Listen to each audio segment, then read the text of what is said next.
fais partie des artisans du boulevard de Marseille. Bon, quand on parle du boulevard de Marseille, je pense que depuis la France, le boulevard de Marseille est reconnu. Nous faisons des conteneurs. Quand on parle d'artisans, on parle du boulevard de Marseille. Nous faisons des conteneurs pour aller en Europe, ni quoi que ce soit. Mais d'abord, nous sommes exposés au soleil, à la poussière, tout. Un jour, hier moi j'étais là, et puis quand j'ai vu les gars en train de distribuer les papiers, j'ai demandé qu'est-ce qui se passe. Il dit non, qu'ils étaient venus distribuer le papier la fois dernière. Mais ça concerne, d'abord c'est une erreur ils ont fait, que ça concerne d'abord nous les artisans. Que ça concerne d'abord nous les artisans. Que ceux qui ont des magasins, ceux qui ont des magasins en dur, pour eux, il y aura un pourparler après. Bon, ça concerne nous les artisans. Nous avons un ministre des artisans. Bon, quel que soit, comment nous serons déguerpis en rate, et puis en 10 jours, on nous dit non, nous devons quitter. Si on ne quitte pas, ils vont venir nous déguerpir avec force. Donc moi, j'ai été surpris, puisque quand on parle des artisans, le boulevard de Marseille, là, même depuis l'Europe, le boulevard de Marseille est reconnu. Maintenant, si on doit nous faire quitter, il doit y avoir un pourparler pour trouver une solution, au moins, si on va nous recaser à quelque part. Si on est ici, il y a au moins plus de milliers d'emplois qui sont menacés. Donc au moins, notre ministère du tutelle doit nous trouver au moins un site pour nous recaser. Là au moins on est d'accord, mais un matin, parce que nous avons des familles. Moi je suis un père de famille. Je nourris ma famille à travers choses, je me débrouille dans la rue là pour pouvoir nourrir ma famille. Mais si on va venir un matin pour dire de quitter, moi ça me surprend. Mais seulement le développement ça appartient à tout le monde. Donc moi ma doléance c'est que notre ministre de tutelle, ou soit le président, nous trouve au moins un site pour nous recaser. Sinon nous formons plein d'artisans. Moi je suis un chef d'atelier.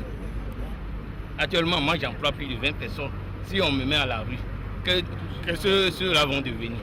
Donc vraiment, moi, je porte mes doléances au président ou soit au ministre de tutelle de nous trouver une solution à nous recaser. Parce que nous, on n'est pas contre l'élargissement de la route, ni être contre le développement du pays. Nous tous, nous contribuons au développement du pays. Parce que nous payons nos taxes, nous quoi que ce soit. Donc moi...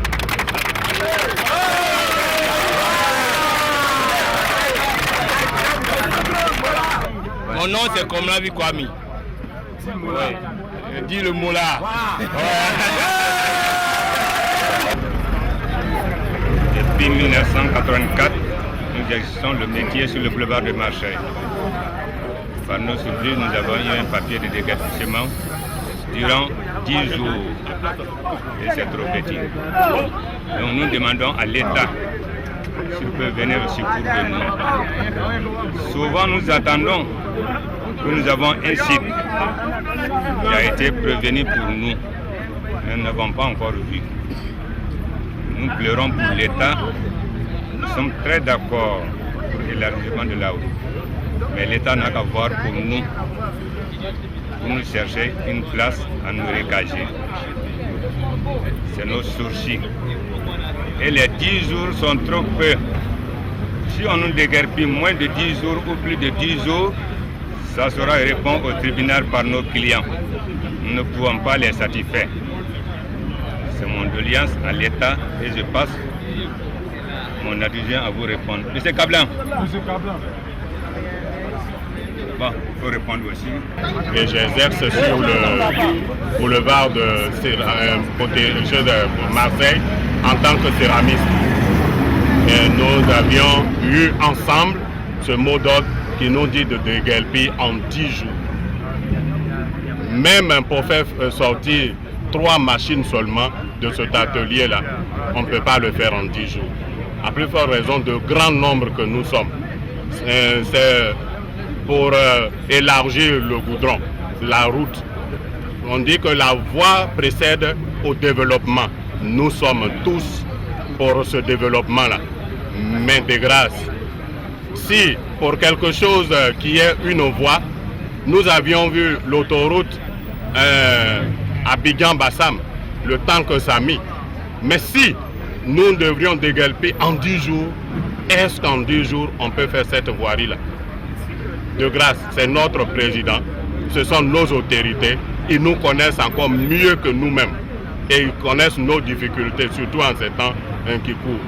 Nous sommes tous parents d'élèves, parents des enfants. Nous partons où avec nos enfants?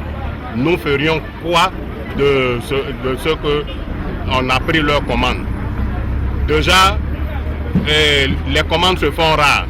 Les gens ne nous font pas confiance par rapport aux commandes qu'ils nous donnent. L'opérateur économique nous donne son argent, il arrive, nous ne sommes pas là. De grâce, Monsieur le Président, vous êtes un père de famille, pour ne pas dire vous êtes nous tous notre père. Madame la Présidente, c'est à vous que je m'adresse surtout. Vous saviez ce que c'est que la douleur de l'enfantement. Nous sommes vos enfants. Vous en aviez souffert à ce titre-là. De grâce, voyez, nous ne voulons pas faire de bras de fer avec notre gouvernement. Loin s'en là. Nous n'avions pas du tout cette intention-là. Mais nous voulons calmement qu'on nous dise, autant que vous aviez amené le bien-être vers nous, donnez-nous aussi un temps afin que nous partons tranquillement. Et encore mieux, donnez-nous un lieu.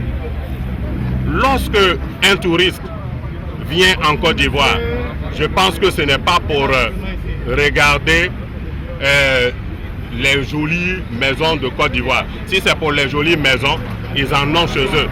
Mais ils prennent des choses de l'artisanat. Ils prennent des choses que nous, artisans, nous fabriquons. Qui ne consomme pas artisan? Monsieur le Président est souvent habillé dans de jolies vestes faites par des artisans. Les meubles, chez lui, c'est des artisans. Le mécanicien qui répare sa voiture, c'est aussi un artisan. Le monsieur qui a construit, même la présidente, est un artisan. De grâce, Monsieur le Président, ayez un peu d'indulgence vers nous, artisans.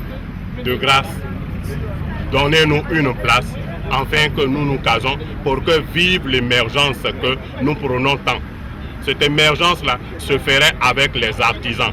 Ce ne serait pas les immeubles de Côte d'Ivoire que le touriste viendra regarder, mais il va croiser des hommes, des Ivoiriens, des artisans que nous sommes. Monsieur le Président, nous sommes vos enfants. Et venez à nos secours. On ne peut pas citer, on aurait à citer toute la Côte d'Ivoire, mais vous êtes celui-là qui incarne toute la Côte d'Ivoire. Je vous remercie.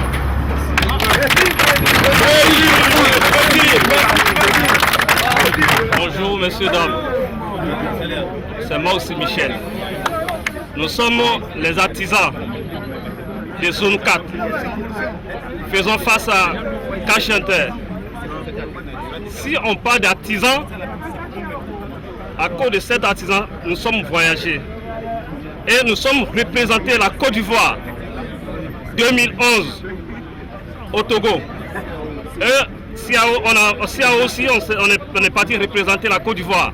Et on a envoyé coupe, disons, on a envoyé coupe pour la Côte d'Ivoire, pour le président de la République. C'est pour cela, présentement les artisans des boulevards Marseille souffrent. Il faut que le président tourne son regard vers nous. Parce que nous souffrons. Nous sommes des enfants, nous sommes des parents. Et nos enfants s'en vont à l'école. Il faut payer à l'école. Il faut payer là où tu dors. Il faut faire aller et retour. Nous souffrons tant.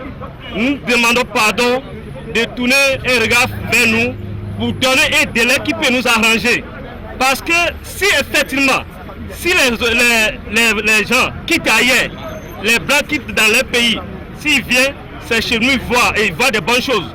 Et c'est ces choses-là qui mettent l'État de la Côte d'Ivoire en avant.